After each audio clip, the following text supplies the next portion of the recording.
ప్రభునందు ప్రియ పరిశుద్ధ దేవుని కుమారులారా, దేవుని మాటలారా, మన ప్రభువును రక్షకుడైన యేసుక్రీస్తు వారి అతి పరిశుద్ధ నామములో శుభములు వందనాలు తెలియజేస్తున్నాను. దేవునికి స్తోత్రములు. లేఖన భాగాన్ని చదువుకొని వాక్యాన్ని మనం ప్రారంభించుకుందాం. అపోస్తుల కార్యంలో 2వ అధ్యాయము 1 నుంచి 4 వచనాలు ఒకసారి చదువుకుందాం. పెంతెకోస్తు పండుగ దినము వచ్చినప్పుడు అందరూ ఒక చోట కూడిరి. అప్పుడు వేగముగా వీచు బలమైన గాలి వంటి ఒక ధ్వని ఆకాశం నుండి అకస్మాత్తుగా వారు కూర్చుండి ఉన్న ఇల్లంతయు నిండెను. మరియు అగ్ని జ్వాలల వంటి నాలుకలు విభాగింపబడినట్లుగా వారికి కనబడి వారిలో ఒక్కొక్కని మీద వ్రాలగా అందరూ పరిశుద్ధాత్మతో నిండిన వారై ఆ ఆత్మ వారికి వాక్శక్తి అనుగ్రహించిన కొలది అన్య భాషలతో మాటలాడసాగిరి. ప్రార్థన చేసుకొని వాక్యాన్ని మనం ప్రారంభించుకుందాం.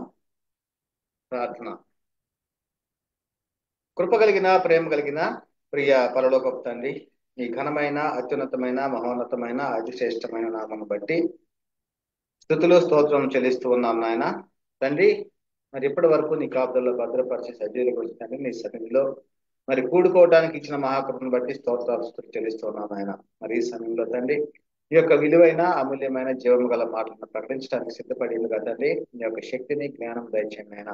అదే విధంగా తండ్రి వినుచున్నటువంటి ప్రతి ఒక్కరిలో తండ్రి ఆ విలువైన అమూల్యమైనటువంటి జీవం గల మాటలను వారు గ్రహించగలిగి ఆ యొక్క మాటల ద్వారాగా ఆ యొక్క వాక్యం ద్వారాగా వారి హృదయంలో ఆ వాక్యం ఫలింపజేసి ఆ వాక్య ప్రకారంగా అనుసరించి జీవించడానికి నీ కృపలో భద్రపరచమని మా ప్రభువును రక్షకుడైన యేసుక్రీస్తు వారి అతి పరిశుద్ధ నామంలో మిక్కిలి వినయంగా ప్రార్థించి వేడుకొంటూ ఉన్నాం పరమ తండ్రి. ఆమేన్. ప్రభునందు ప్రియ పరిశుద్ధ దేవుని కుమారులారా,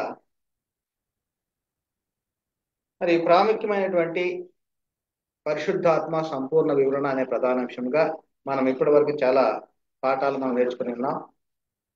మరి గతంలో అంత్య దినములు ప్రారంభం ఎప్పుడు అనేటువంటి అంశం ద్వారాగా పరలోకం నుండి పంపబడిన పరిశుద్ధాత్మను పొందుకున్న రోజునే అంత్య దినములు మరి ప్రారంభము అనేటువంటిది. అదే యేసుక్రీస్తు వారు ఈ లోకానికి వచ్చిన కాలం నుండి యేసుక్రీస్తు వారు రెండవ రాకడ వరకు ఉన్నటువంటి మధ్యకాలమే అంత్య దినాలు అనేటువంటిది కూడా చాలా స్పష్టంగా తెలుసుకొని ఉన్నాం పిల్లారా. కనుకనే ఈ రోజున మరి కృపా వరంలో అనుగ్రహించేటువంటి పరిశుద్ధాత్మను పెంతెకోస్తు పండుగ దినమున 12 అపోస్తులు మాత్రమే పొందుకున్నారు అనేటువంటి అంశాన్ని మనం నేర్చుకుందాం. పెంతెకోస్తు పండుగ దినమున క్రీస్తు యేసు అపోస్తులు పరలోకం పంపబడిన పరిశుద్ధాత్మను పొందుకున్నారు. ఇది ప్రాముఖ్యమైన విషయం. ఎందుకంటే ఈ యొక్క లేఖన భాగాన్ని చదువుకొని ఉన్నాము. మరి అందరూ ఒక చోట కూడి ఉన్నారు. బలమైనటువంటి గాలి వంటి ఒక ధ్వని ఆకాశం అకస్మాత్తుగా వారు కూర్చుని ఇల్లంతా నిండెను అనేటువంటిది మనం చూస్తూ ఉన్నాం. మరి అగ్ని జ్వాలల వంటి నాలుగులుగా విభాగింపడినట్టు వారు కనపడి వారిలో ఒక్కొక్కరి మీద రాలగా అందరూ పరిశుద్ధాత్మతో నిండిన వారై ఆ ఆత్మ వారికి వాక్శక్తి అనుగ్రహించిన కలది అన్య భాషలతో మాటలాడసాగిరి అనేటువంటి విషయాన్ని మనము చదువుకుంటూ ఉన్నాం పిల్లారా. కనుకనే పరలోకం పంపబడిన పరిశుద్ధాత్మను పొందుకున్న వారు ఎంతమంది అనేటువంటి విషయాన్ని మనం ప్రశ్న వేసినట్టయితే 2 బోధలు ఈ లోకంలో ఉన్నాయి. మొదటిది, కొంతమంది చేసేటువంటి బోధ 12 మంది మాత్రమే పరిశుద్ధాత్మ పొందుకున్నారని, ఇంకొంతమంది 120 మంది పరిశుద్ధాత్మ పొందుకున్నారని ప్రకటిస్తున్నారు. వాస్తవానికి మరి ఈ రెండిట్లో ఏది సత్యము, ఏది అసత్యము? పరిశుద్ధాత్మను అంటే పరలోకం నుండి పంపబడిన పరిశుద్ధాత్మను పొందుకున్నటువంటి వారిలో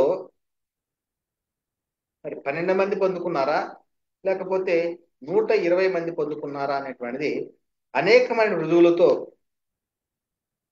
12 మంది మాత్రమే పొందుకున్నారు అనేటువంటి విషయాన్ని తెలియజేయటానికి వింటున్న ప్రతి ఒక్కరిలోనూ దేవుడి వాక్యం ఫలింపు చేయను గాక. ఆమేన్. ప్రభునందు ప్రియ పరిశుద్ధ దేవుని కుమారులారా, మరి పరలోకంలో పంపబడిన పరిశుద్ధాత్మ పొందుకొని చేయగలిగినటువంటి కొన్ని కార్యాలు ఉన్నాయి. అవి ఏమిటంటే వాగ్దానం కొరకు, తండ్రి చేసిన వాగ్దానం కొరకు కనిపెట్టేటువంటి వారు, పరిశుద్ధాత్మను పొందుకొని వారు వాక్యాన్ని ధైర్యంగా బోధించటము, అన్ని భాషలతో మాట్లాడటము, అదే విధముగా యేసుక్రీస్తు వారు మొదటి నుండి ఏ ఏ సంగతులు తెలియజేశాడో ఆ సంగతులను జ్ఞాపకం చేసేటువంటి వారు, మరి సూచక్రియలు, అద్భుతాలు, మహత్కార్యాల ద్వారాగా మరి వాక్యాన్ని స్థిరపరిచేటువంటి వారు, మరి పరిశుద్ధాత్మ పొందుకున్న వారు మాత్రమే హస్త నిక్షేపం చేసేటువంటి అధికారాన్ని కలిగేటువంటి వారు, ప్రార్థన, వాక్య పరిచయం ఎడతెక్క ఉండేవారు మాత్రమే మరి పరలోకం నుండి పంపబడిన పరిశుద్ధాత్మను పొందుకునేటువంటి వారు చేసేటువంటి యొక్క కార్యాలు అనేటువంటి మనం స్పష్టంగా తెలుసుకోవాలి. మరి నిజముగా వాస్తవానికి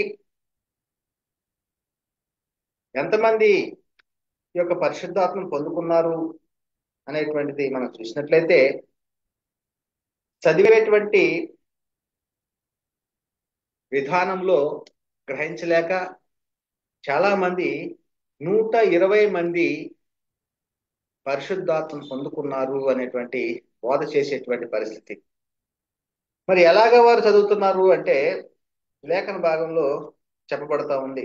అపోస్తుల కార్యాలు 1వ అధ్యాయంలో 9 నుంచి 26 వచనాల వరకు కనుక మనము చదవగలిగినట్లయితే వాటిల్లో చెప్పబడతా ఉంది, పరిశుద్ధాత్మ శక్తిని పొందుకోవటము, వారు భాషలతో మాట్లాడటము, అక్కడ ఉన్నటువంటి వారు అపహాస్యం చేయటం, వీరు కొత్త మద్యం సేవించున్నారని. అప్పుడు పేతురు గారు మరి నిలవబడి పతన పొందుగురితో కూడా నిలవబడి ప్రకటించటము, ఇవన్నీ కూడా మనం చూస్తా ఉన్నాం పిల్లారా. అయితే ఈ లేఖన భాగాల్లో ఉన్నటువంటిది గ్రహించలేకపోతున్నారు చాలా మంది. ఎందుకంటే 120 మంది అక్కడికి వెళ్ళినట్లుగా లేఖనాల్లో చెబుతా ఉంది. 120 మంది సహోదరులు కూడి ఉన్నారు, ఆ సమయంలోనే పరిశుద్ధాత్మను పొందుకున్నారు అనేటువంటిది చెప్పేటువంటి పరిస్థితి పిల్లారా. ఒకసారి లేఖన భాగాలను చదువుకుందాం. యేసుక్రీస్తు వారు పునరుత్థానం అయిన తర్వాత చెప్తున్నాడు తన శిష్యులతో, ఏమంటున్నాడంటే, మీరు యెరూషలేము నుండి వెళ్ళక నేను ఏదైతే చెప్పి ఉన్నానో ఆ వాగ్దానం కొరకు కనిపెట్టండి, పైనుండి శక్తి పొందుకునే వరకు కూడా వేచి ఉండండి అనేటువంటిది యేసుక్రీస్తు వారు తన శిష్యులతో చెప్పినటువంటి సందర్భాన్ని మనం చూస్తూ ఉన్నాం. అయితే ఒక 40 దినములు క్రీస్తు వారు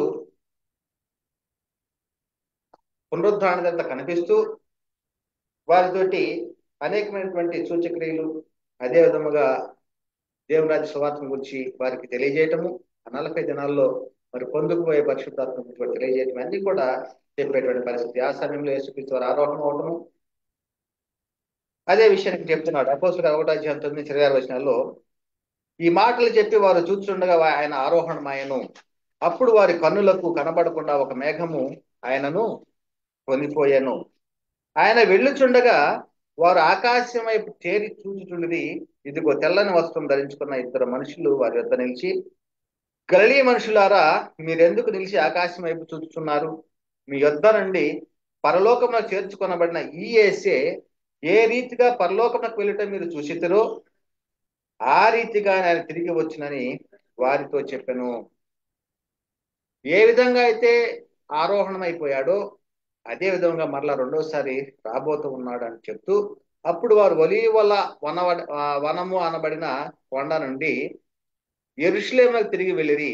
ఆ కొండ యెరూషలేమునకు విశ్రాంతి దినం నడవదగినంత సమీపమున ఉన్నది అని చెప్తే ఇక్కడ 13వ వచనం రాయబడి ఉంది. వారు పట్టణంలో ప్రవేశించి తాము బస చేయుచుండిన మేడ గదిలోనికి ఎక్కిపోయిరి. వారు ఎక్కడికి ఎక్కిపోయారట? బస చేయుచుండిన మేడ గదిలో ఎక్కిపోయి. వారు ఎవరు అంటే ఇక్కడ చెప్తున్నారు, 11 మంది శిష్యులతోటి ఇక్కడ చెప్తున్నాడు. అదే వారి పేర్లు: పేతురు, యోహాను, యాకోబు, ఆంద్రేయ, ఫిలిప్పు, తోమా, బర్తలోమయి, యాకోబు, సీమోను, ఇంకా యూదా అనేటువంటి ఈ యొక్క 11 మంది పేర్లు ఉన్నవి. అయితే వీరందరూ, వీరితో కూడా కొందరు స్త్రీలను అంటున్నాడు. ఈ 11 మంది శిష్యులతో పాటుగా వీరితో పాటు కొందరు స్త్రీలను ఇంకా యేసు తల్లి అయిన మరియయు ఆయన సహోదరులను ఏక మనస్సుతో ఎడతెగక ప్రార్థన చేయుచుండిరి. ఇది ఏ సమయంలో అంటే యేసుక్రీస్తు వారు ఆరోహణమైనప్పుడు మరి వీళ్ళు పట్టణంలో ప్రవేశించి బస చేయబడుతున్నటువంటి మేడ గదిలోనికి ఎక్కిపోయినటువంటి సందర్భంలో ఈ 11 మంది శిష్యులతో పాటుగా కొందరు స్త్రీలు ఉన్నారట. వారితో పాటుగా యేసు తల్లి అయిన మరియయు ఆయన సహోదరులు కూడా ఏక మనసుతో ఎడతెగక ప్రార్థన చేయుచుండేది. ఇది ఒక సందర్భము. ఇంకా 15వ వచనం ఏం చెప్పబడతా ఉందంటే, ఆ కాలమందు ఇంచుమించు 120 మంది సహోదరులు కూడి ఉండగా, మరి ఇక్కడ ఏమంటున్నాడు? సహోదరులు కూడి ఉండగా అంటున్నాడు. అంటే పై వచనంలో ఏం రాయబడింది? 11 మంది శిష్యులతో పాటుగా కొందరు స్త్రీలను యేసు తల్లి అయిన మరియయు ఆయన సహోదరులు ఏక మనసుతో ఎడతెగక ప్రార్థన చేస్తున్నారు. ఇది ఒక సందర్భము, ఇది ఒక సమయం. అయితే ఇది రెండవ సమయంలో ఆ కాలమందు ఇంచుమించు 120 మంది సహోదరులు కూడి ఉండగా, సహోదరులు అన్నాడు. అదే గనక ఆ యేసుతో పాటు అది వీరితో పాటు కొందరు స్త్రీలు అని ఇక్కడ మెన్షన్ చేసేవాళ్ళు, అదే విధముగా యేసు క్రీస్తు తల్లి అని మరియా అనేటువంటిది కూడా మెన్షన్ చేసేటువంటి వారు ముందు భాగంలో తెలియపరిచి ఉన్నది కదా, ఎవరెవరు 11 మంది తోటి ఉన్నారు.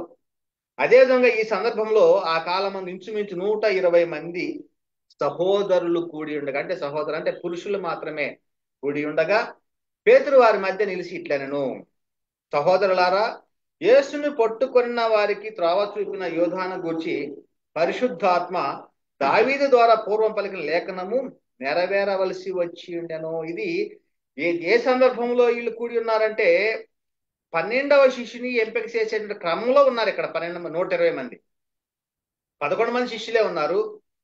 ఒక శిష్యుడు చనిపోయాడు, తప్పిపోయి ఆ చనిపోయినటువంటి శిష్యుని యొక్క స్థానంలో భర్తీ చేయటానికి 12వ వ్యక్తిని చేయటానికి ఎంపిక చేసేటువంటి కార్యక్రమంలో ఈ 120 మంది, ఇది మరి ఒక సందర్భం. ఇది ఈ 120 మంది కూడి ఉన్నారు. ఆ సమయంలో ఇక్కడ ప్రత్యేకంగా స్త్రీలు ఉన్నారని కానీ యేసుతల్లి మరియ ఉన్నదని కానీ మెన్షన్ చేయలేదు, అక్కడ రాయబడి ఉండలేదు. అంతకు ముందున్న సందర్భంలో యేసుక్రీస్తు ఆరోహణమైన సమయంలో ఆ యేసుక్రీస్తు వారి తల్లి మరియు కొందరు స్త్రీలు యేసుక్రీస్తు వారి యొక్క సహోదరులు కూడా ఉన్నట్లుగా ఆ సమయంలో, అది ఆ తర్వాత సమయంలో 12వ శిష్యునిగా ఎంపిక చేసేటువంటి క్రమంలో సహోదరులు మాత్రమే కూడి ఉన్నారు 120 మంది అనేటువంటిది. ఇక్కడ స్త్రీలు మెన్షన్ చేయలేదు. పిల్లలు ఒకసారి గమనించండి. ఇది లేఖనాలు చదివేటప్పుడు చాలా ప్రాముఖ్యంగా చదవాలి, గ్రహించగలిగే విధంగా, గ్రహించగలగటానికి చదవాలి. 1-2 సార్లు చదివితే గానీ మనం గ్రహించలేం. ఒకే వచనంలో కొన్ని సంవత్సరాలు గ్యాప్ కూడా ఉండే సందర్భం చూస్తా ఉన్నాం లేఖనాల్లో. ఇక్కడ జరిగినటువంటిది ఏంటంటే 14వ వచనం, 13, 14, 9 నుంచి 14 వచనాలు ఒక సమయం అది. మరి అదే విధంగా 15 నుంచి చూసినట్లయితే 26 వచనాల వరకు కూడా ఇది ఒక కాలం. ఇది ఒకసారి ఆలోచించండి, చూద్దాం ఒకసారి. ఆ కాలం ఇంచుమించు 120 మంది సహోదరులు కూడి ఉండగా పేతురు వారి మధ్య నిలిచి ఇట్లనెను, సహోదరులారా, యేసును పట్టుకున్న వారికి త్రోవ చూపిన యోధాను గూర్చి పరిశుద్ధాత్మ దావీదు ద్వారా పూర్వం పలికిన లేఖనము నెరవేరవలసి ఉండెను. అది నెరవేరింది. అతడు మనలో ఒకడికి ఎంచబడిన వాడ ఈ పరిచర్యలో పాలు పొందిన, ఇప్పటి వరకు కూడా ఈ యొక్క పరిచర్యలో పాలు పొందాడు. ఆ యూదా ద్రోహము వలన సంపాదించిన రూకలనిచ్చి ఒక పొలము కొనెను.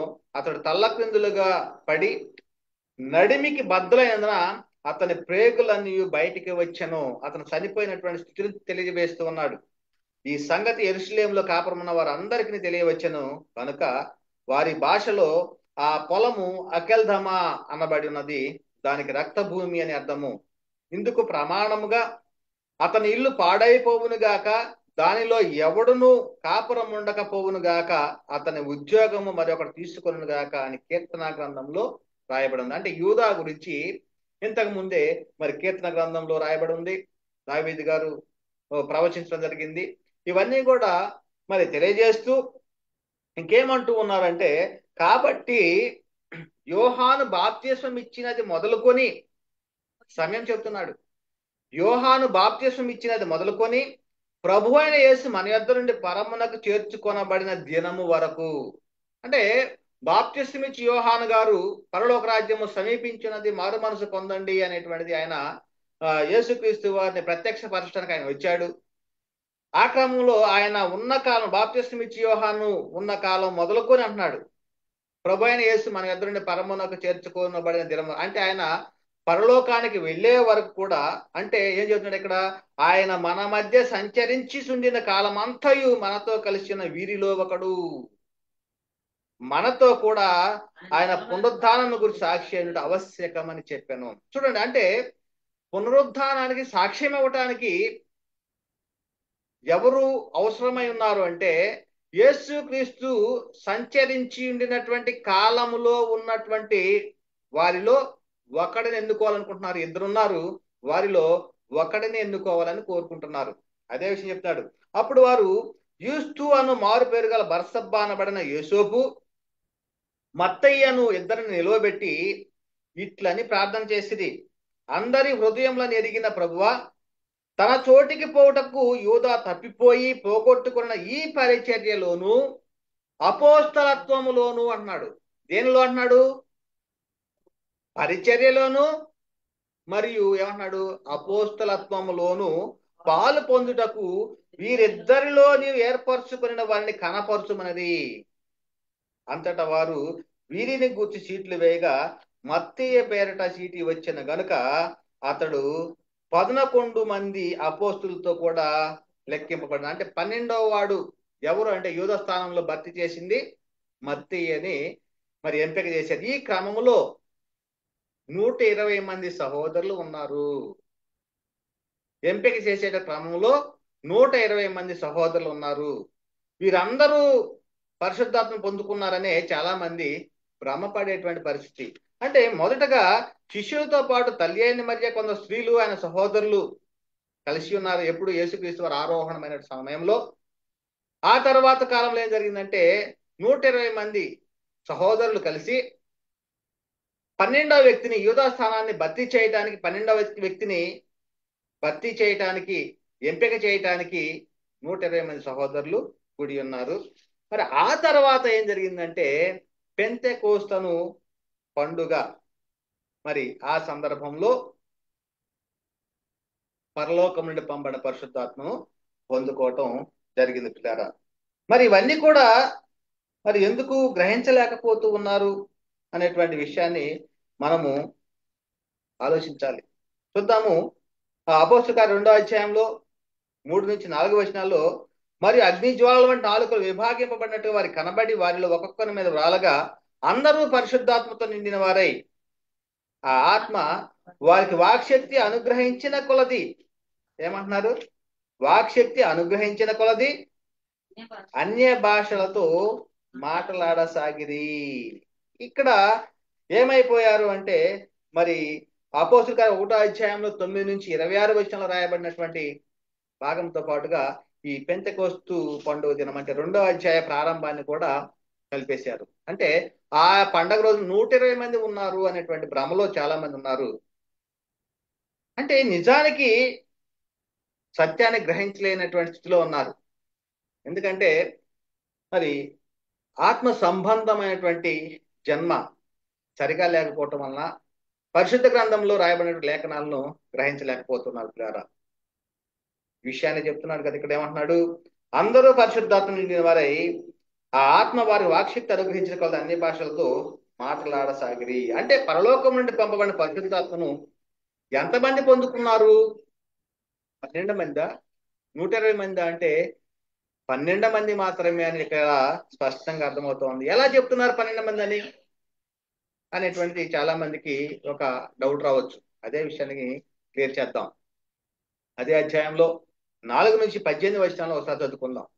4 నుంచి అదే అధ్యాయం అంటే అపోస్తలుల కార్యం 2వ అధ్యాయము 4-18 వచనాలు ఒకసారి చదువుకుందాం. అక్కడ ఏం జరిగింది? వారు అంటే భాషలు మాట్లాడుతున్నారు, వాక్శక్తి అనుగ్రహించిన కొలది అన్య భాషలతో మాట్లాడుతున్నారు. అయితే అక్కడ ఉన్నటువంటి జనులు ఏమంటున్నారంటే కొత్త మద్యంతో నిండి ఉన్నారు అని అపహాస్యం చేస్తూ ఉన్నారు. ఎవరు ఇక్కడ మాట్లాడుతూ ఉంది అనేటువంటి ఇక్కడ చెప్పబడతా ఉంది. ఎవరైతే వారి స్వభాషలతో వీరు మాట్లాడుతూ ఉన్నారు అపోస్తులు, వీరు కొత్త మద్యాన్ని సేవించి ఉన్నారు, కొత్త మద్యానంతో నిండి ఉన్నారు అనేటువంటి అపహాస్యం చేసేటువంటి క్రమంలో పేతురు గారు చెప్తున్నాడు 14వ వచనం, ఇది ప్రాముఖ్యమైనటువంటిది, కీలకమైనటువంటిది ఆ యొక్క అంశానికి. ఏమిటంటే, అయితే పేతురు ఆ పదునొకరితో కూడా లేచి అని రాయబడింది.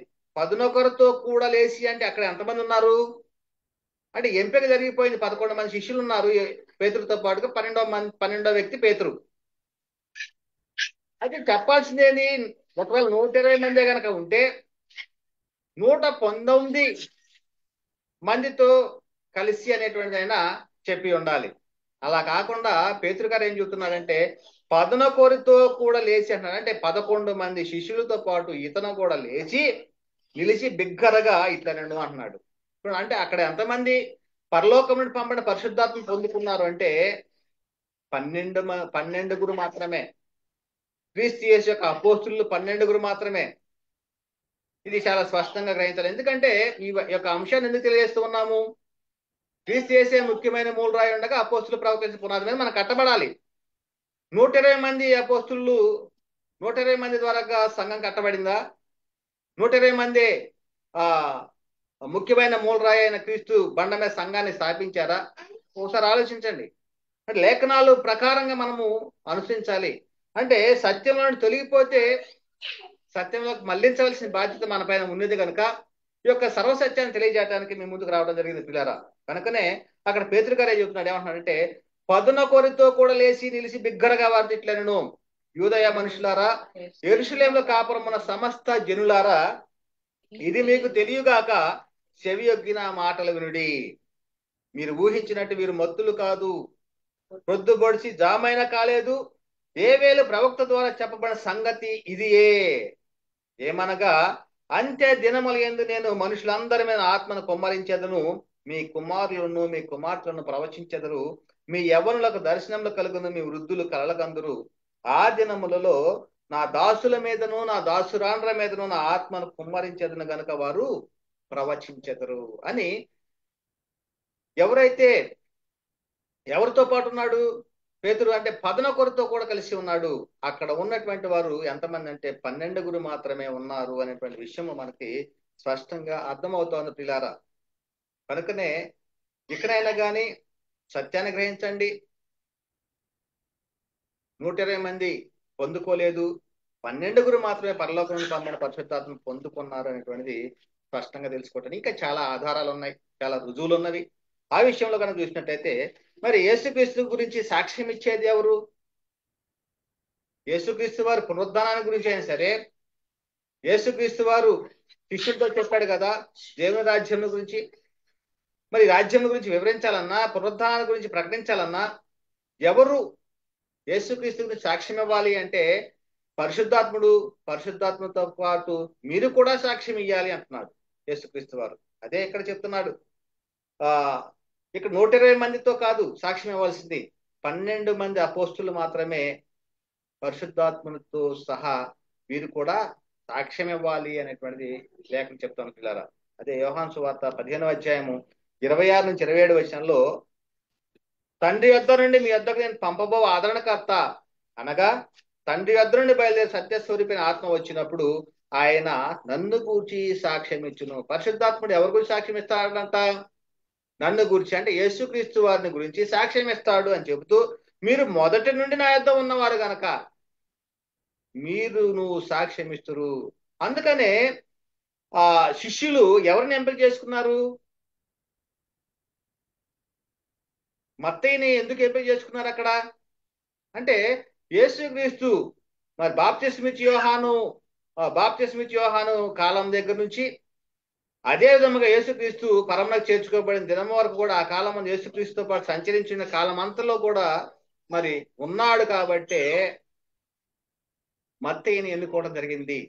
ఆ విషయాన్ని ఇక్కడ చెప్తున్నాడు. ఏమంటున్నాడంటే మీరు మొదటి నుండి అంటే ఎప్పటి నుంచి? యేసుక్రీస్తు వారు సువార్త ఆరంభం నుంచి మొదటి నుండి నా యొద్ద ఉన్నవారు గనక మీరును సాక్ష్యం ఇత్తురు. అంటే పరిశుద్ధాత్ముడితో పాటుగా ఎవరు సాక్ష్యం ఇవ్వాలి అంటే అపోస్తులు సాక్ష్యం ఇవ్వాలి. మరి చాలా మంది యేసుక్రీస్తు వారిని వెంబడించిన వారిలో ఒక సందర్భంలో 70 మంది పైగా శిష్యులు ఉన్నారు. వారు కూడా వెనక్కి తీశారు, వెనక్కి వెళ్ళిపోయారు.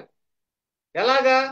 నన్ను తిని నన్ను త్రాగువాడే నిత్య జీవం కలవారని చెప్పినప్పుడు ఈయన మాంసాన్ని రక్తాన్ని ఎలా తాగలము అనేటువంటిది వారు అనుకొని, ఇది చాలా కఠినమైన బోధలాగా ఉందని చెప్పేసి అని చాలా మంది క్రీస్తు నుంచి మరి ఆ శిష్యులుగా ఉన్నటువంటి 70 మంది కూడా వెళ్ళిపోయినట్టు చూస్తా ఉన్నాం. ఆ సమయంలో యేసుక్రీస్తు వారు అంటున్నాడు కదా, ఏమని? మీరు కూడా వెళ్ళాలనుకుంటే వెళ్ళిపోండి అన్నప్పుడు పేతురు అంటున్నాడు, జీవము గల మాటలు నీ వద్ద ఉండగా మేము ఏడకి వెళ్తాం ప్రభువా అని పేతురు గారు అన్నటువంటి సందర్భం చూస్తా ఉన్నాం. అంటే మొదటి నుండి కూడా ఉన్నటువంటి వారు ఎవరు అంటే ఈ 12 మంది అపోస్తులు మాత్రమే. కనుకనే మొదటి నుండి ఉన్నవా మీరు కూడా సాక్ష్యం ఇస్తారు. అదే విధంగా తండ్రి వద్ద నుండి వచ్చినటువంటి పరిశుద్ధాత్ముడు నన్ను గురించి సాక్ష్యం ఇస్తాడు. అంటే 120 మంది ఉన్నారా అంటే మొదటి నుండి 120 మంది లేరు. ఒకసారి ఆలోచించండి. పరలోకం నుండి పంపబడిన పరిశుద్ధాత్మ పొందుకున్నటువంటి వారు ఎంతమంది అంటే 12 మాత్రమే అనేటువంటి అర్థం అవుతా ఉంది పిల్లారా. ఇంకా ఏం చెప్తున్నాడు?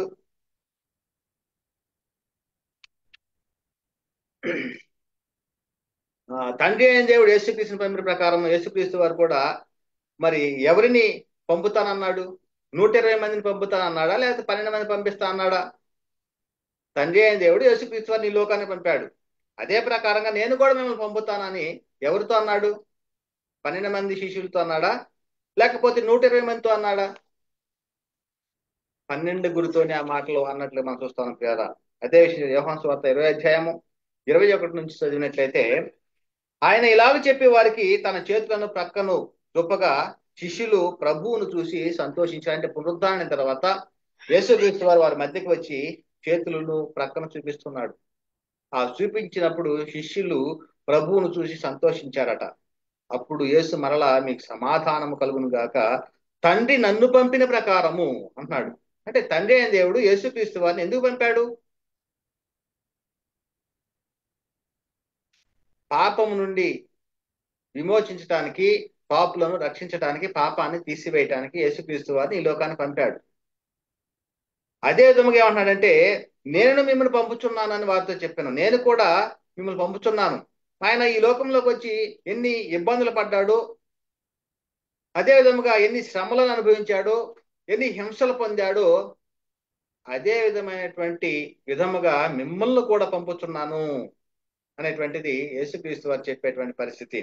అప్పుడు ఆ యేసు వచ్చినప్పుడు 12 మందిలో ఒకడైన 12 ఒకడైన దిదుమ అనబడే తోమ వారితో లేకపోయాను. అంటే ఎంతమందితో చెప్పాడు ఇక్కడ? తన శిష్యులైనటువంటి 12 అపోస్తులతోనే ఇక్కడ చెప్పినట్లుగా లేఖనం చెప్తున్నది కదా. కనుక ఇంకా మరి వాగ్దానం చేసినది తండ్రి వాగ్దానం చేశాడు కదా పరిశుద్ధాత్మను. మరి ఆ వాగ్దానం చేసింది పంపుచున్నానని యేసుక్రీస్తు గారు చెప్పాడు కదా. అది చెప్పినది 12 మందితో చెప్పాడా, లేకపోతే 120 మందితో చెప్పాడా? 12 అపోస్తులతోటే ఆ మాట చెప్పినట్లుగా మనం చూస్తా ఉన్నాం. అదే లూకా సువార్త 24 అధ్యాయము 49వ వచనంలో, ఇదిగో నా తండ్రి వాగ్దానం చేసినది మీ మీదకి పంపుచున్నాను, మీరు పై నుండి శక్తి పొందుకున్న వరకు పట్టణంలో నిలిచియుడని వారితో చెప్పాను. అంటే శిష్యులతో చెప్తున్నాడు.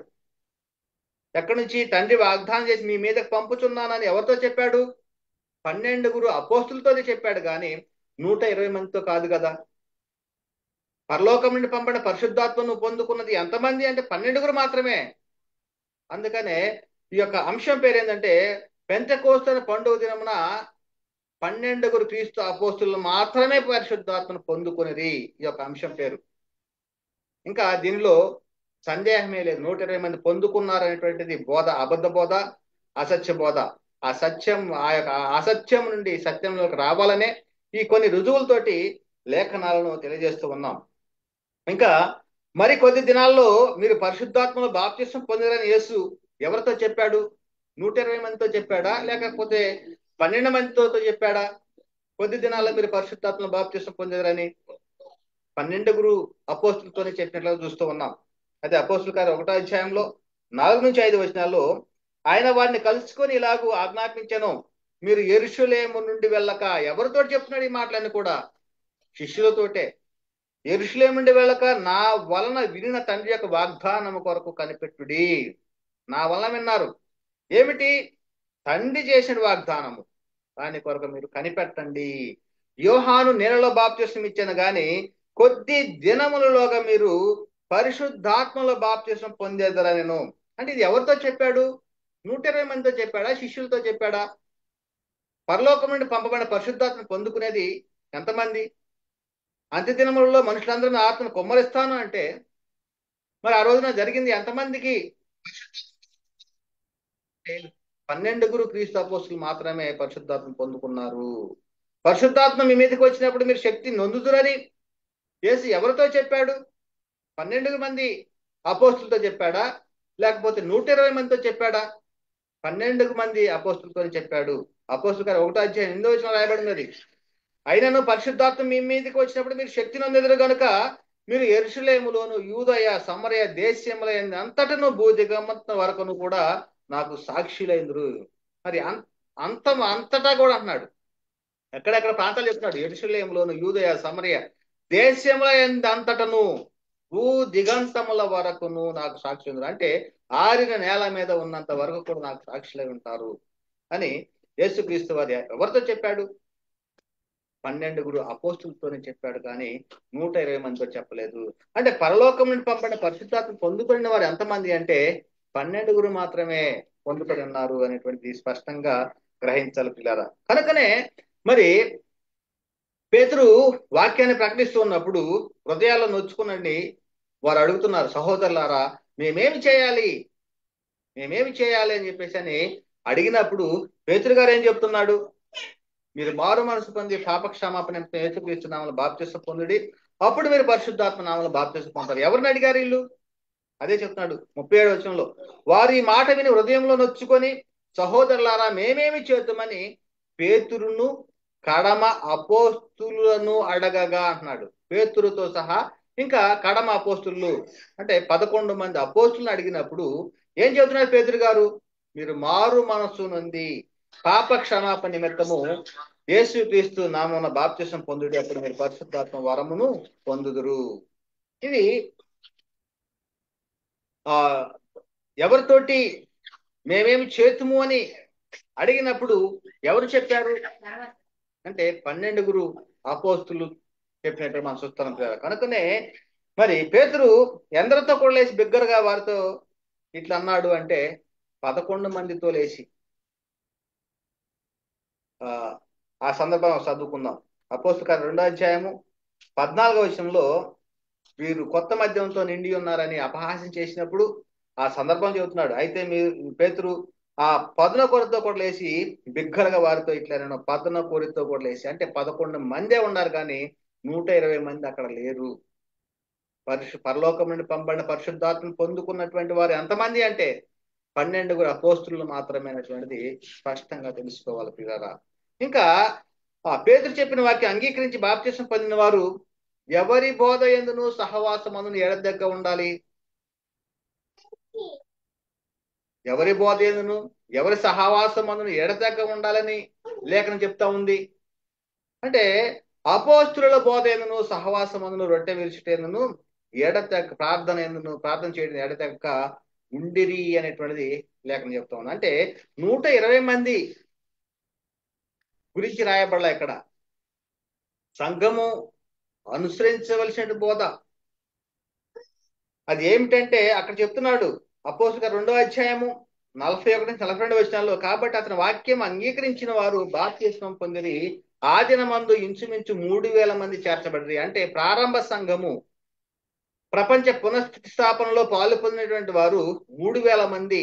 అయితే ఆ 3000 మంది ఎలా ఉండాలి అంటే అపోస్తుల బోధ ఎందును సహవాసమందును రొట్టె విరుచుటేందును ప్రార్థన చేయటేందును ఎడతెక్క ఉండిరి అనేటువంటిది చెప్తా ఉన్నారు. కానీ 120 మంది గురించి ఇక్కడ రాయబడడం లేదు. అపోస్తుల బోధ ఏందే ఉండాలని చెప్పబడుతుంది కదా. కనుక ఇంకా చాలా సందర్భాల్లో మరి బహుబలముగా ప్రభు యేసు పునరుద్ధానకు సాక్ష్యం ఇచ్చినది ఎవరు? యేసుక్రీస్తు వారు పునరుద్ధాన తర్వాత ఆయన పునరుద్ధానానికి సాక్ష్యం ఇచ్చింది ఎవరు అంటే క్రీస్తు యేసు యొక్క అపోస్తులు మాత్రమే సాక్ష్యం ఇచ్చారు. ఎంతమంది? 12 మాత్రమే అని లేఖనం చెప్తా ఉంది. ఈ యొక్క ప్రాముఖ్యమైనటువంటి ఈ యొక్క అంశాన్ని ఈ కొన్ని మాటలు చెప్పుకొని ముగించడానికి ప్రయత్నం చేద్దాం. సాక్ష్యం ఇచ్చిన పునరుద్ధానానికి సాక్ష్యం ఇచ్చిన వారు ఎవరు అనేటువంటి విషయంలో మరి చాలా ప్రాముఖ్యమైన విషయం. 120 మంది ఇచ్చారా సాక్ష్యము, లేకపోతే 12 మంది ఇచ్చారా? మన ప్రారంభంలోనే మనం చెప్పుకున్నాం, ఆయన పునరుద్ధానానికి సాక్ష్యం ఇవ్వటానికి అంటే 120 మంది సహోదరులు కూడి ఉన్నప్పుడు 12వ వ్యక్తిని ఎంపిక చేసే క్రమంలో పునరుద్ధానానికి సాక్ష్యం ఇవ్వటానికి ఎవరిని ఎంపిక చేసుకున్నారు అంటే మత్తయిని ఎంపిక చేసుకున్నారు. అందుకనే అపోస్తలత్వంలోను అదేవిధంగా వారి పరిచర్యలోను పాలిభాగస్థుడు అయ్యాడు. అదే విషయం చెప్తున్నాను కదా. ఇదియుగాక అపోస్తులు బహు బలముగా ప్రభు అయిన యేసు పునరుద్ధానం సాక్ష్యం ఇచ్చిరి, పునరుద్ధానం గురించి సాక్ష్యం ఇచ్చిరి. నేటి కాలంలో కూడా మనము కూడా ప్రకటించవలసింది ఏమిటంటే యేసుక్రీస్తు యొక్క పునరుద్ధానాన్ని గురించి మనం ప్రకటించాలి. మరి అపోస్తులు ఏదైతే సూచక్రియలు మహత్కార్యాలు అద్భుతాల ద్వారాగా స్థిరపరిచారో సిద్ధపరిచారో ఆ స్థిరపరచబడినటువంటి వాక్యాన్ని మనము ప్రకటించాలి సంఘాలకి. అది నేటి కాలంలో మనము బోధించవలసిన బోధ అనేటువంటిది స్పష్టంగా తెలుసుకోవాలి. కనుకనే మరి అపోస్తులు బహు బలముగా ప్రభు యేసు పునరుద్ధానం సాక్ష్యం ఇచ్చిరి అంటున్నాడు. ఇంకా అపోస్తుల 4 అధ్యాయం 2-3 వచనాల్లో వారు ప్రజలకు బోధించటయు యేసుని బట్టి మృతుల్లోని పునరుద్ధానం కలుగుననియు ప్రకటించటయు చూసి కలవరపడి వారి మీదికి వచ్చి వారిని బలాత్కారముగా పట్టుకొని సాయంకాలం మరునాటి వరకు వారిని కావలిలో ఉంచిరి. దేని గురించి ప్రకటించారు అంటే పునరుద్ధానం కలుగుతుంది యేసుని బట్టి. యేసుని బట్టి ఏం జరుగుతుంది అంటాడు? యేసుని బట్టి మృతుల్లోని పునరుద్ధానం కలిగిన ప్రకటించడం చూసి కలవరపడి వారి మీదకి వచ్చారట. ఇంకా సందర్భంలో దేవుడు మరణ వేదన తొలగించి ఆయన లేపెను అంటున్నాడు. అపోస్తలుల 2 అధ్యాయము 23-24 వచనాల్లో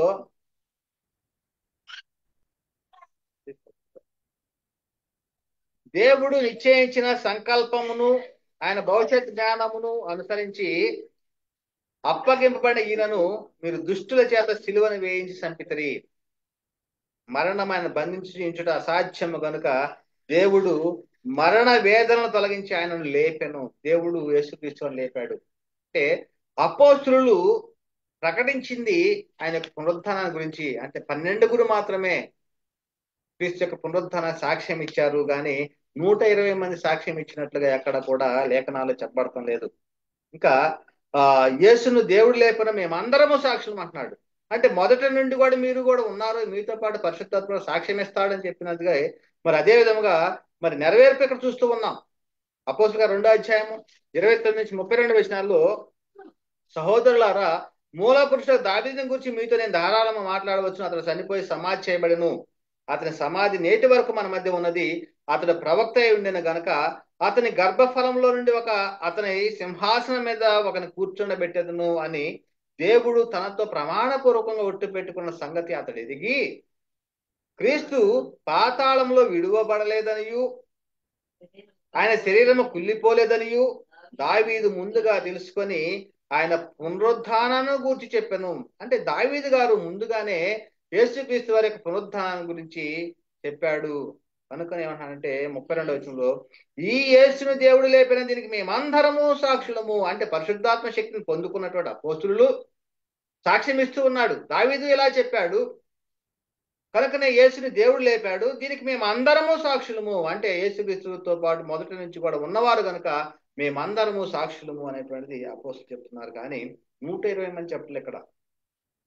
ఇంకా ఏమంటున్నాడంటే అపోస్తలుల గారు 3 అధ్యాయం 13-15 వచనాల్లో అబ్రహాము ఇస్సాకు యాకోబు అన్న వారి దేవుడు అనగా మన పితరుల దేవుడు తన సేవకుడునైన యేసును మహిమపరిచి ఉన్నాడు.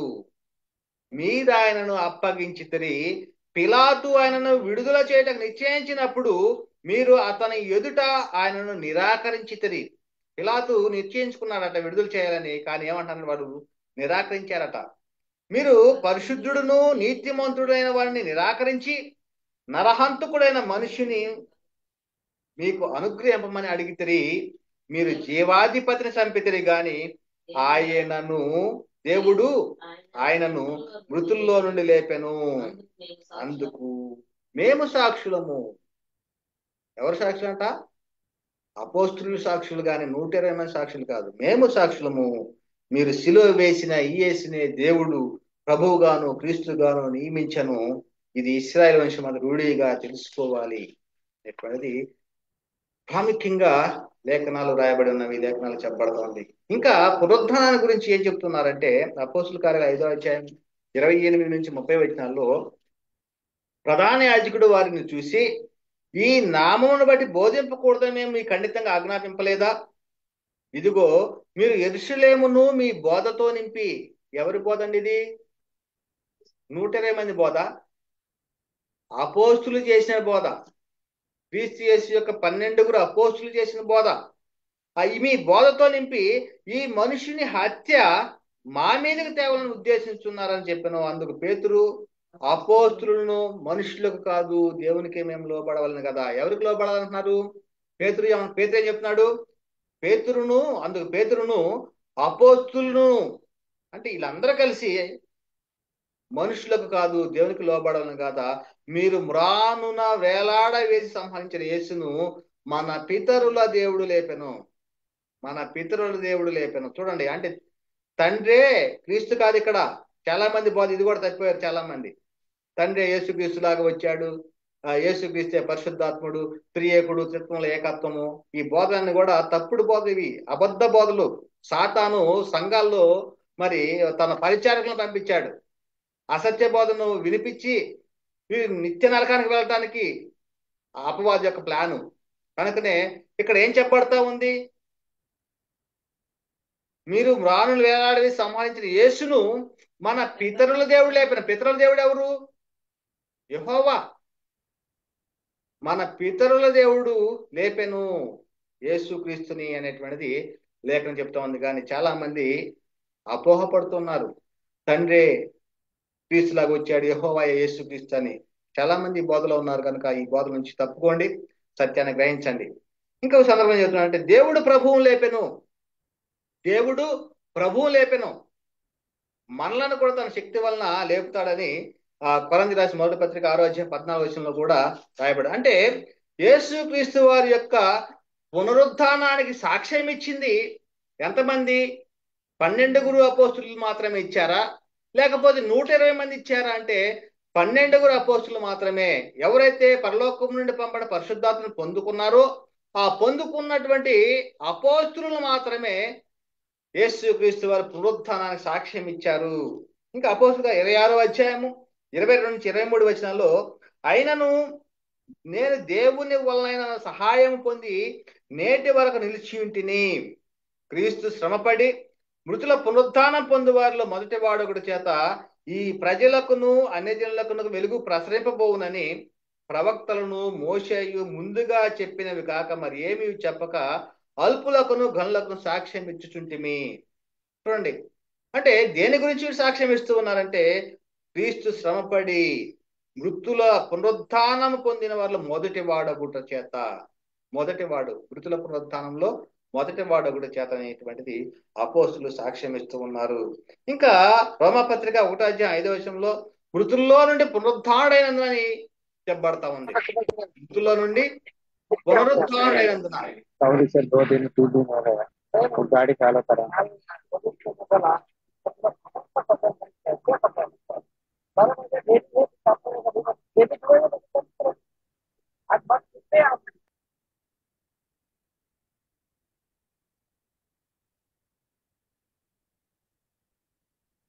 రోమాపత్రిక 1వ అధ్యాయం 5వ వచనంలో యేసుక్రీస్తు శరీరం బట్టి దావీదు సంతానము గాను మృతుల్లో నుండి పునరుద్ధానుడైనందున పరిశుద్ధమైన ఆత్మను బట్టి దేవుని కుమారుడుగాను ప్రభావముతో నిరూపింపబడిన. దేవుని కుమారుడుగా ప్రభావంతో నిరూపింపబడ్డాడట. ఎట్లాగంటే మృతుల్లో నుండి పునరుద్ధానుడైనందున. అంటే యేసుక్రీస్తు వారి పునరుద్ధానానికి సాక్ష్యం ఇచ్చినది ఎవరు అంటే పరలోకం నుండి పంపబడిన పరిశుద్ధాత్మను పొందుకున్నటువంటి 12 అపోస్తులు మాత్రమే. ఎప్పుడు పొందుకున్నారు అంటే పెంతెకోస్తు పండుగ దినం నాడు. ఇది ఇంకా ఏం చెప్తున్నాడంటే కొరింథీ రాసిన 1వ పత్రిక 15వ అధ్యాయంలో 12 నుంచి 21 చాలా స్పష్టంగా రాయబడి ఉంది. క్రీస్తు మృతుల్లో నుండి లేపబడి ఉన్నాడని ప్రకటించుండగా మీలో కొందరు మృతుల పునరుద్ధానం లేదని ఎట్లు చెప్తున్నారు? వీరు ప్రకటించేటువంటిది ఏమిటంటే క్రీస్తు మృతుల్లో నుండి లేపబడి ఉన్నాడని ప్రకటిస్తున్నారు. ఆయనకు పునరుద్ధరణ సాక్ష్యం ఇవ్వటానికే ఈ 12 అపోస్తులు నియమించబడ్డారు. అయితే వీళ్ళే ఏం చెప్తున్నారంటే మృతుల పునరుద్ధరణ లేదని అక్కడ అనేటువంటి వారు ఉన్నారు. మృతుల పునరుద్ధరణ లేని ఎడల క్రీస్తు కూడా లేపబడి ఉండలేదు అంటున్నాడు. అంటే మృతుల పునరుద్ధానం గనక లేని ఎడల క్రీస్తు కూడా ఇంకా లేపబడి ఉండలేదు. మరియు క్రీస్తు లేపబడి ఉండని ఎడల మేము చే ప్రకటన వ్యర్థమే. లేపబడి ఉండని ఎడల ఒకవేళ క్రీస్తు కనుక లేపబడి ఉండకపోతే మేము చేసేటువంటి ప్రకటనలు కూడా వ్యర్థమే, మీ విశ్వాసము వ్యర్థమే అని చెబుతూ దేవుడు క్రీస్తుని లేపెనని ఆయనను గురించి మేము సాక్ష్యము చెప్పి ఉన్నాము కదా. ఎలాగిచ్చారట సాక్ష్యము? దేవుడు క్రీస్తును లేపెనని ఆయనను గురించి మేము సాక్ష్యము చెప్పి ఉన్నాము కదా. మృతులు లేపబడని ఎడల దేవుడు ఆయనను లేపలేదు గనుక మేమును దేవుని విషయమే అబద్ధపు సాక్షులు కాకపడుతున్నాము. మరి ఈ విషయంలో గనక దేవుడు ఆయన లేకపోతే మేమేమై ఉన్నాము? క్రీస్తు పునరుద్ధానానికి అబద్ధ సాక్షులుగా ఉన్నాము అని చెప్తూ మృతులు లేపబడని ఎడల క్రీస్తు కూడా లేపబడలేదు కదా, అంటే మేము అబద్ధాన్ని చెప్తూ ఉన్నామా అని చెప్తూ క్రీస్తు లేపబడని ఎడల మీ విశ్వాసం వ్యర్థమే, మీరు ఇంకా మీ పాపంలోనే ఉన్నారు. ఒకవేళ క్రీస్తు కనుక లేపబడలేదు అన్నట్టు మీ యొక్క విశ్వాసం అయితే మీరు మీ పాపంలోనే ఉంటారు, మీ పాపాలు క్షమించబడవు అని చెబుతూ, అంతేకాదు క్రీస్తు నందు నిద్రించిన వారును నశించిరి. ఈ జీవితకాలం మట్టుకే మనం క్రీస్తును నిరీక్షించు వారమైన ఎడల మనుషులందరికంటే దౌర్భాగ్యమైందుము. ఇప్పుడైతే నిద్రించిన వారిలో ప్రథమ ఫలముగా క్రీస్తు మృతుల్లో నుండి లేపబడి ఉన్నాడు. ప్రథమ ఫలముగా అంటే మృతుల్లో నుండి లేపబడి ఉన్నాడు. అంటే మృతుల్లో నుండి లేపబడిన వారిలో ప్రథమ ఫలం ఎవరు? యేసుక్రీస్తు వారే. తండ్రి అయిన దేవుని వద్దకు మరి పరలోకానికి వెళ్ళిన వాడు ప్రథమ ఫలమైనటువంటి వాడు ఎవరు అంటే ప్రభువైన యేసుక్రీస్తు వారే. మనుషుని ద్వారా మరణం వచ్చిన కనుక మనుషుని ద్వారానే మృతుల పునరుద్ధానమును కలిగాను. మృతుల పునరుద్ధానం ఎవరి వల్ల కలిగిందంటే యేసుక్రీస్తు వల్లనే. మరణము ఎవరి వల్ల వచ్చింది అంటే ఆదాము నుంచి. ఈ విషయాలన్నీ ఒక మనిషి ద్వారా మరణం వచ్చింది, ఆ మనిషి ద్వారానే మృతుల పునరుద్ధానం కూడా కలిగాను అనేటువంటి విషయము ఇక్కడ చెప్పబడుతూ ఉంది. అంటే పునరుద్ధానాన్ని గురించి క్రీస్తు యేసు యొక్క అపోస్తులు సాక్ష్యం ఇచ్చారు. ఇంకా చాలా స్పష్టమైన విషయం ఏంటంటే మన సంఘంలో చేర్చబడుతున్నాం కదా. ఎందుకు చేర్చబడుతున్నాము అంటే మనము ఆయనతో కూడా పాతి పెట్టబడుతున్నాము, ఆయనతో కూడా లేపబడుతూ ఉన్నాం. ఇది బాప్తిస్మం యొక్క ప్రాముఖ్యమైన విషయం. చాలా మంది ఆ నీటిలో బాప్తిస్మం ఇవ్వనటువంటి వారు చాలా మంది గ్రహించలేనటువంటి విషయం ఇది. ఏదో చిలకరిం బాప్తిస్మాలు ఇస్తూ ఉన్నారు, లేకపోతే సిలువ గుర్తులు వేసేసి మీకు బాప్తిస్మం ఇచ్చేసాము అనేటువంటి వారు చాలా మంది బోధిస్తూ ఉన్నారు. కానీ వారు గ్రహించలేనటువంటిది ఏమిటో ఇక్కడ చదువుకుందాం ఒకసారి. నీటిలో బాప్తిస్మం ఎందుకు పొందుకోవాలో, మరి యోహాను గారు యేసుక్రీస్తు వారు బాప్తిస్మం ఇచ్చాడు కదా, ఎందుకు బాప్తిస్మం తీసుకున్నాడు యేసుక్రీస్తు వారు? ఆయనకు మారు మనసు అవసరమా? ఆయన పాపి అయి ఉన్నాడా? కాదు కదా. పాపము చేయని యేసుక్రీస్తు వారు బాప్తిస్మం ఇచ్చి యోహాను తోటి ఎందుకు బాప్తిస్మం తీసుకున్నాడు అంటే నీతి యావత్తు ఇలా జరగవలసి ఉన్నది, ఇప్పటికి ఇలా కానిమ్ము అని ఒకటి కారణమైతే, రెండవదిగా ఇశ్రాయేలుకి ప్రత్యక్షపరచడానికి, ఈయన దేవుని కుమారుడు అని ప్రత్యక్షపరచడానికి రెండవ కారణం. ఇది ప్రాముఖ్యంగా ఈ విషయాలు గ్రహించలేకుండా చాలా మంది మరి అపోహపడుతున్నారు. బాప్తిస్మం ఇవ్వటానికి బాప్తిస్మం పొందటానికి కూడా చిలువ గుర్తులు వేసేసి లేకపోతే నీళ్లు చల్లేసి మీకు బాప్తిస్మం ఇచ్చేసామనేటువంటి బోధలు చాలా మంది చెప్తున్నారు. మరి ఈ విషయం ఎందుకు అపోస్తులు ఇక్కడ చెప్తున్నారు?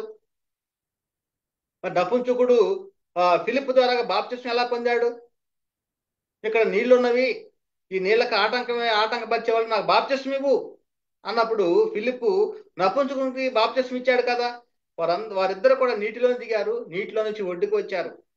యేసుక్రీస్తు వారు యోహాను గారు కూడా మరి బాప్తిస్మం పొందినట్టే యేసుక్రీస్తు వారు నీటిలో నుండి ఒడ్డుకు వచ్చినట్టుగా లేఖనాలు చెప్తా ఉన్నాయి. నీతి యావత్తు ఇలా జరగవలసి ఉండగా ఇది చెయ్యండి అని చెప్పినప్పుడు నేటి కాలంలో బోధకులుగా ఉన్నటువంటి ఎందుకు దీన్ని చేయలేకపోతూ ఉన్నారు? ఇది సాతాను యొక్క క్రియ, సాతాను యొక్క తంత్రము. సాతాను వారి చేత నడిపించబడుతుంది. మీరు బాప్తిస్మం పొందకూడదు, మీరు పరలోకానికి వెళ్ళకూడదు, మీరు నీటిలో బాప్తిస్మం పొందకూడదు, యేసుక్రీస్తు నామములో బాప్తిస్మం పొందకూడదు. ఇది సాతాను యొక్క తంత్రము. ఈ సాతాను యొక్క తంత్రంలో పడిపోయి చాలా మంది నరకంలోకి పంపిస్తున్నారు ఈనాటి కాల బోధకులు. ఒకసారి ఆలోచించండి.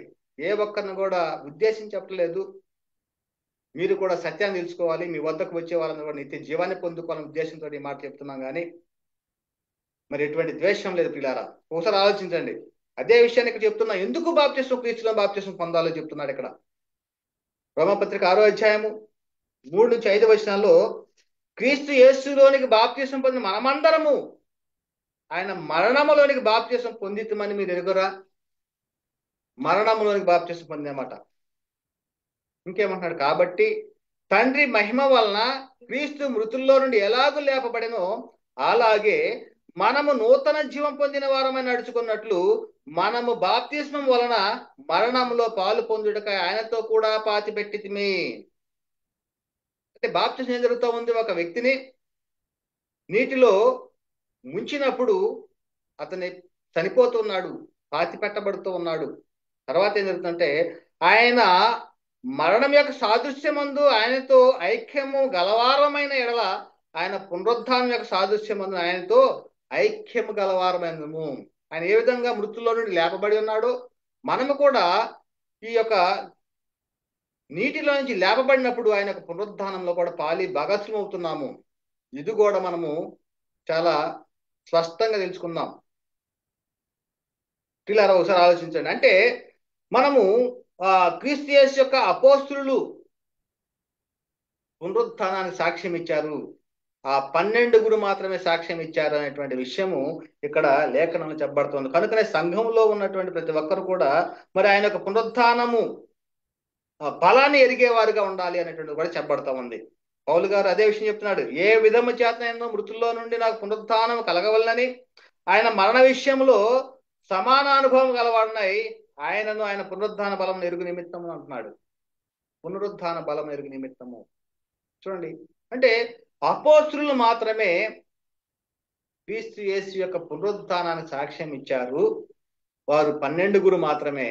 అంతేగాని 120 మంది శిష్యులు 120 మంది పొందలేదు పరలోకం నుండి పంపబడిన పరిశుద్ధాత్మను అనేటువంటి విషయాన్ని చాలా మంది గ్రహించాలి. ఇంకా చాలా అద్భుతమైనటువంటి విషయాలు చాలా ఉన్నవి. సమయం చాలా అయినది కనుక మరి యొక్క సమయంలో ఇంకా ఆ పెంతెకోస్తు పండుగ దినం నాడు 12 అపోస్తులు మాత్రమే పరిశుద్ధాత్మ పొందుకున్నారు అనేటువంటి విషయంలో ఇంకా చెప్పవలసిన సంగతులు చాలా ఉన్నవి.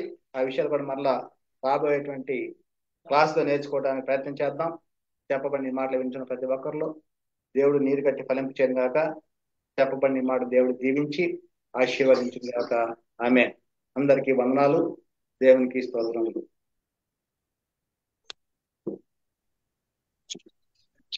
అదే చక్కని వాక్యాన్ని వివరించిన దైవజనులు కాకి వెంకట్రావు గారికి యేసుక్రీస్తు నామములో హృదయపూర్వక వందములండి.